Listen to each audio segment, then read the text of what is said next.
Hello students, मैंने आपको धारावाही वृत्ताकार कुंडली के अक्ष पर चुंबकीय क्षेत्र बताया था, जिसमें मैंने आपको 29 बिंदुओं के बारे में बताया था। आज मैं आपको बताऊंगा हेल्महोल्ट्ज़ कुंडलियाँ।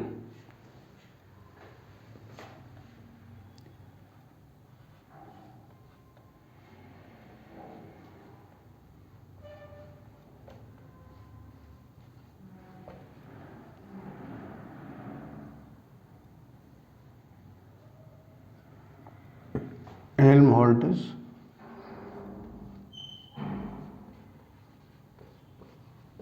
कुंडलियाँ।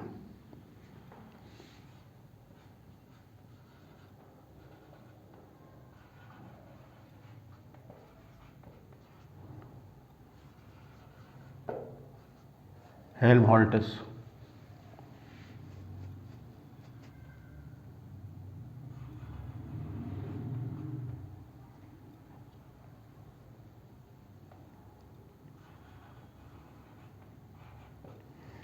Helmholtz coil.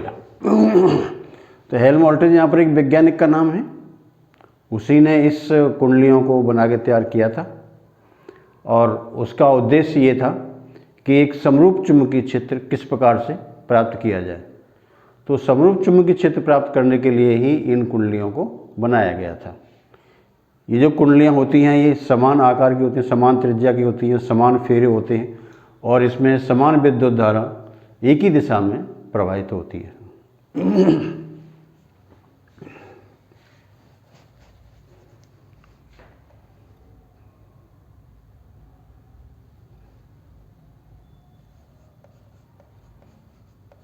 इसमें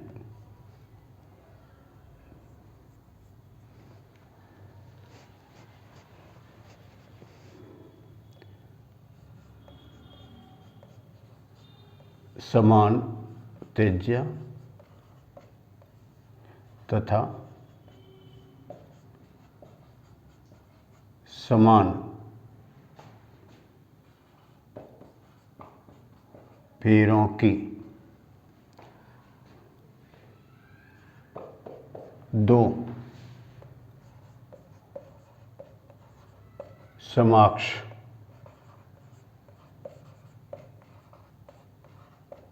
कुंडलियाँ होती हैं, जिनके केंद्रों के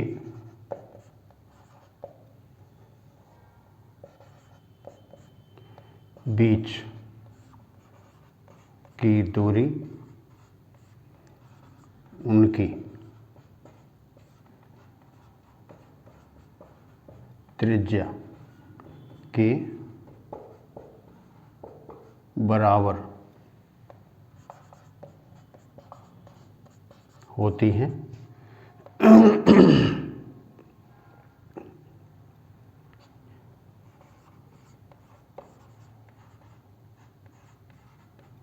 कुंडलियों में समान धारा एक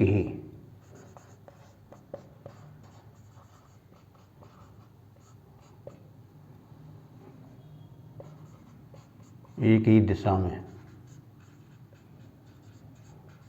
प्रवाहित होती है। कुंडलियों की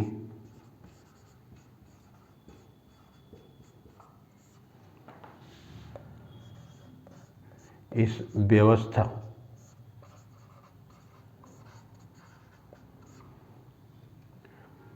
से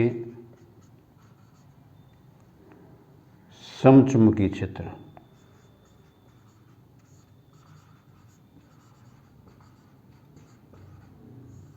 चुंबकीय क्षेत्र प्राप्त होता है। इन्हें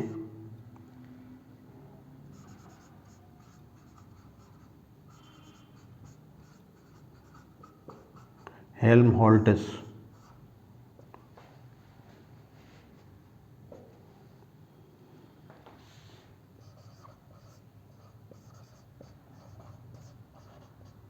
कुंडलियाँ कहते हैं। देखो क्या है, समान त्रिज्या तथा समान फेरों की दो समाक्ष कुंडलियाँ होती हैं, यानी कि दोनों का अक्ष एक ही होता है, लेकिन उनके केंद्रों के बीच की दूरी उनकी त्रिज्या के बराबर होती है। जैसे मान लो कि भाई कुंडलियाँ जो 10-10 सेंटीमीटर की हैं, तो उनके केंद्रों के बीच की दूरी 10 सेंटीमीटर होगी। उनके केंद्रों के बीच की दूरी उनकी त्रिज्या के बराबर होती है। कुंडलियों में समान धारा एक ही दिशा में प्रवाहित होती है। कुंडलियों की इस व्यवस्था से समचुंबकीय क्षेत्र प्राप्त होता है। इन्हें हेल्महोल्ट्ज़ कुंडलियाँ कहती हैं। So there are two coaxial coils of same radius and same number of turns. So the distance between the centers of the coil is equal to the radius of the coil, and the same current is allowed to flow in the same direction in both the coils. This arrangement of the coils gives the uniform magnetic field, and this is called the Helmholtz coil. तो इसको Helmholtz नाम के वैज्ञानिक ने बनाया था, तो उन्हीं के नाम पर इनको हेल्महोल्ट्ज़ कुंडलियाँ कहते हैं। तो अब इनकी व्यवस्था किस प्रकार से होती है ये मैं आपको बता रहा हूँ इसमें। जो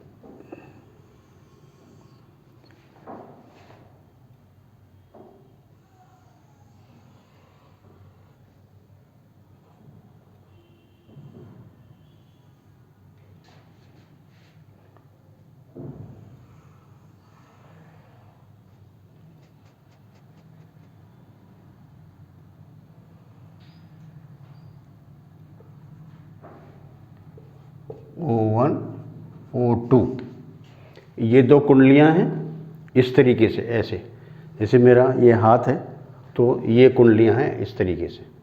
तो इनके जो बीच के जो सेंटर होते हैं, इनकी दूरी इनकी त्रिज्या के बराबर होती है। ये इसकी रेडियस r,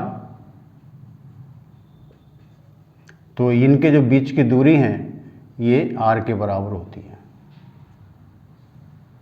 ये r होती है। दोनों कुंडलियों में समान धारा समान दिशा के अंदर प्रवाहित की जाती है। तो कुंडलियों के बीच का जो क्षेत्र होता है उसमें समचुंबकीय क्षेत्र प्राप्त होता है।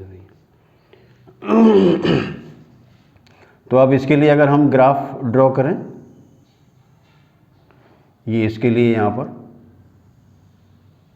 और इसके लिए यहाँ पर,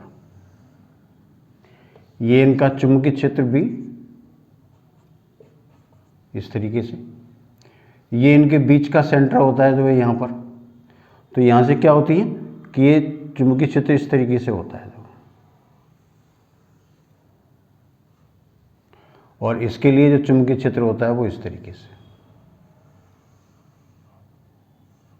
क्योंकि दोनों के अंदर फेरों की संख्या समान होती है और विद्युत धारा भी समान होती है, इसलिए इनमें जो चुंबकीय क्षेत्र होगा, जो केंद्र पर चुंबकीय क्षेत्र होगा वो बराबर होगा। जो है ये इसका B0 है और ये इसका B0, इसके केंद्र पर चुंबकीय क्षेत्र। अब इन दोनों का जो परिणामी होता है वो इस तरीके से होता है। जो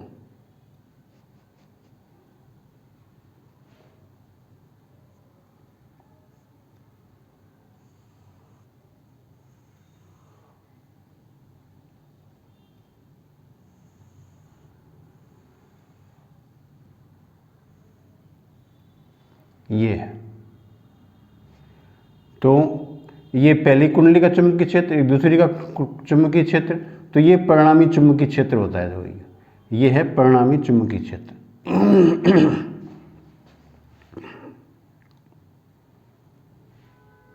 तो इनके बीच में समचुंबकीय क्षेत्र होता है। ये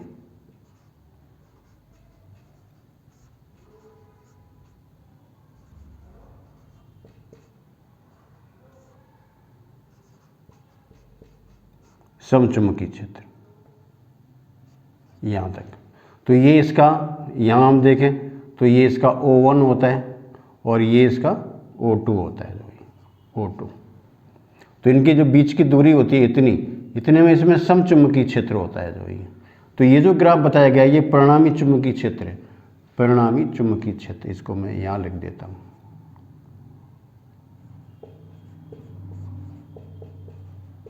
परिणामी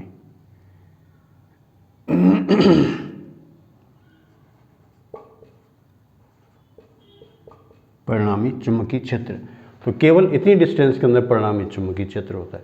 तो आप ऐसे समझ सकते हैं यहाँ पर क्या है, बीच के चुंबकीय क्षेत्र। अगर हम इस ग्राफ को यूँ पढ़ें तो इसका अर्थ ये होता है कि भाई यहाँ से चुंबकीय क्षेत्र का मान इस तरीके से घटता है। अब हम इस वाली कॉइल में देखें, इस वाले इसके इस पोर्शन को, तो इसका अर्थ है इसमें चुंबकीय क्षेत्र का मान बढ़ रहा है। तो जितना इसमें चुंबकीय क्षेत्र पहली कॉइल के कारण कम होता है उतना ही चुंबकीय क्षेत्र पहली कुंडली के कारण बढ़ जाता है, दूसरी कुंडली के कारण बढ़ जाता है। इसलिए इस क्षेत्र के अंदर चुंबकीय क्षेत्र एक समान रहता है।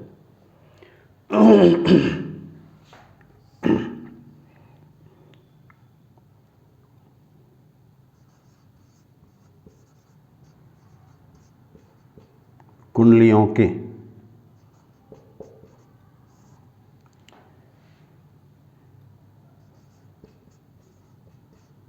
बीच में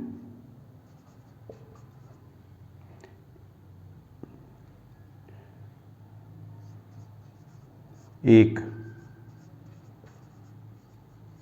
कुंडली के कारण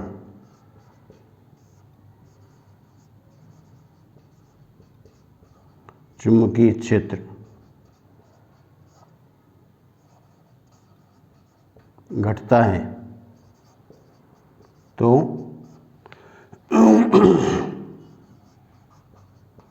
दूसरी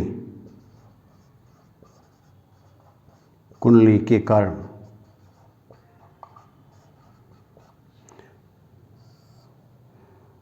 उतना ही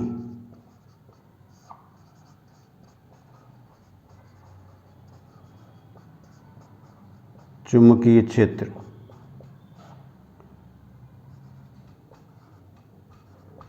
बढ़ता है, जिससे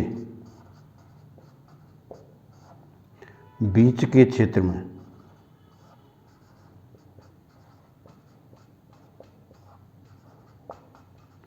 समचुंबकीय क्षेत्र होता है।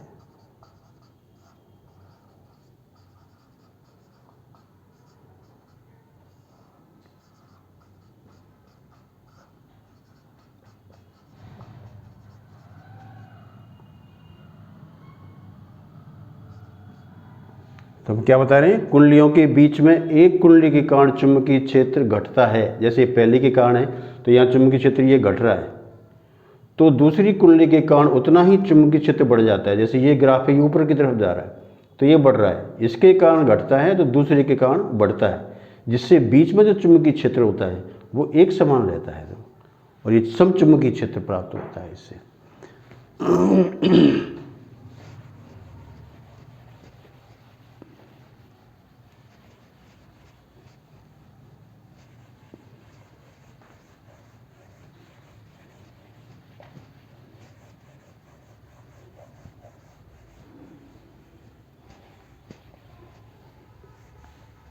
और मैंने आपको इसमें कल बताया था कि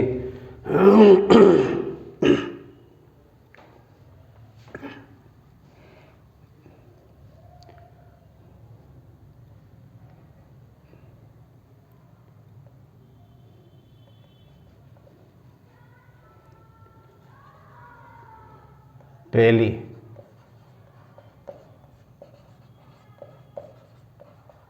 कुंडली के कारण r/2 दूरी पर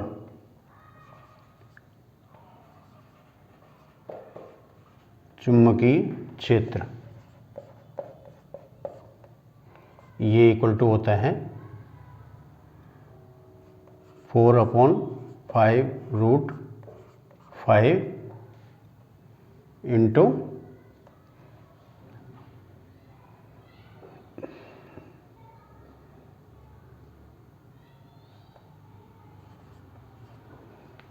B0।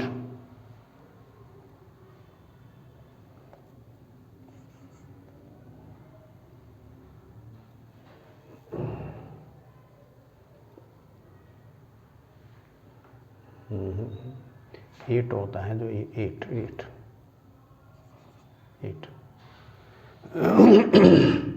दूसरी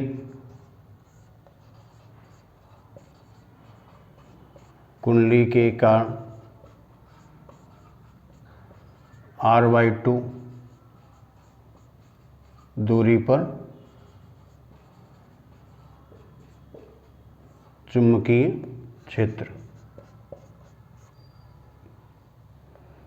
और ये होता है आपका, ये भी इतना ही है 8/5√5 इंटू B0, जहाँ B0 क्या है, B0 कुंडली के केंद्र,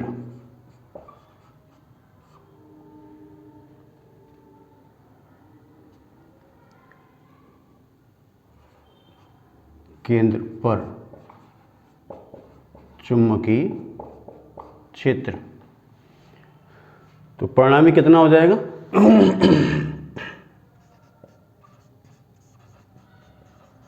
परिणामी चुंबकीय क्षेत्र। अब इसको हम यहाँ B1 मान लेते हैं और इसको हम यहाँ B2 मान लेते हैं।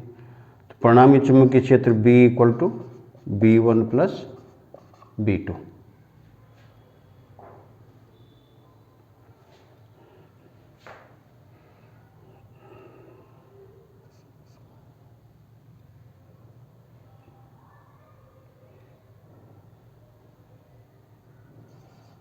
(8/5√5 B0 + 8/5√5 B0)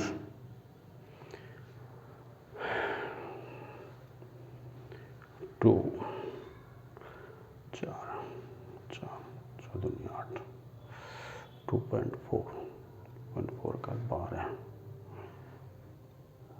2.4 24 पंजे 120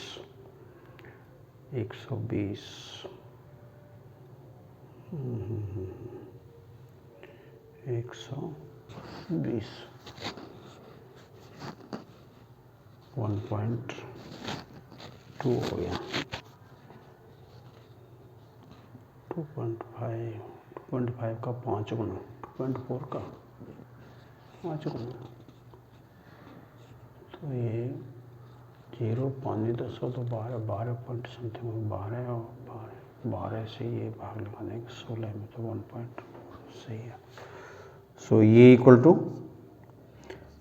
2 × 8/5√5 B0, और ये वैल्यू आ जाती है 1.44 B0, ये = B।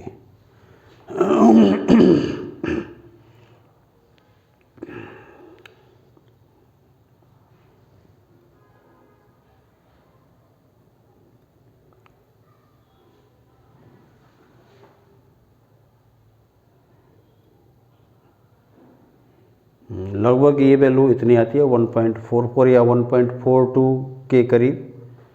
तो ये चुंबकीय क्षेत्र इनके बीच में इतना होता है, इसके बीच में इतना होता है भैया।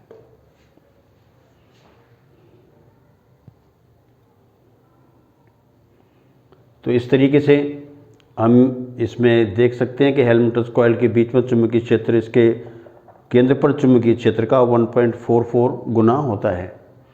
तो आप वो इस हेल्महोल्ट्ज़ कॉइल के अंदर कई एक छोटे मोटे क्वेश्चन पूछे जाते हैं, कभी कभार तो पूरा क्वेश्चन पूछ लेते हैं। अभी कुछ गए साल भी मतलब इसमें पूछा गया था कि भाई कुंडलियों के बीच में जो समचुंबकीय क्षेत्र होता है वो कितना होता है। तो बस इसमें यही बताना था कि भाई एक कुंडली के कारण इतना होता है, दूसरे के कारण इतना होता है, दोनों का योग कर देंगे तो ये इतना आ जाएगा जी। तो इसका चित्र पूछ लेते हैं, भाई ये चित्र व्यवस्था इसकी भी बताओ। तो हेल्महोल्ट्ज़ कॉइल की ये चित्र व्यवस्था बतानी होती है। इसमें चुंबकीय क्षेत्र का दूरी के साथ परिवर्तन का आलेख, तो हम इस तरीके से इसको बताते हैं। अब इसमें ये पूछते हैं कि बीच में चुंबकीय क्षेत्र सम क्यों होता है, तो उसका एक्सप्लेनेशन इसके अंदर ये दिया गया है कि कुंडलियों के बीच में एक कुंडली के कारण चुंबकीय क्षेत्र घटता है तो दूसरे के कारण चुंबकीय क्षेत्र उतना ही चुंबकीय क्षेत्र बढ़ता है। जिससे कि बीच में चुंबकीय क्षेत्र एक समान रहता है। तो ये हैं Helmholtz coils with the help of which we gain the uniform magnetic field. Thank you.